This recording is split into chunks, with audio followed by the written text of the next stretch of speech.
Cassette featuring The High.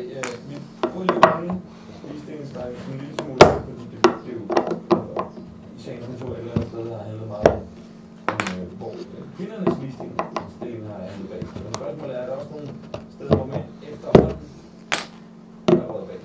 Der er noget sport, at vi snakker ligestilling, og vi har brugt snart 3 dage på at snakke den ene vej, så tager vi lige en blok med mand. Så er det klart. Done, check. Undskyld, men er ligestilling ikke lige vilkår for kvinder? Ikke differentiering på baggrund af en mand, der godt kan gå til lægen. Jeg er en mand, og jeg tror, jeg har enormt svært ved at få nogen med lidenhed, hvis jeg vil klare det bare med en kvinde, uanset hvor stødende jeg er. Det tror jeg det er også en diskussion, vi har oppe. Det handler om sexisme, som vel også er en del af ligestilling, men hvor mænd har skrevet, det skulle også klappede bare. Det er heller ikke altid, vi synes, det er lige det. Apropos det, stop grabbing that ass. Hashtag stop grabbing that ass.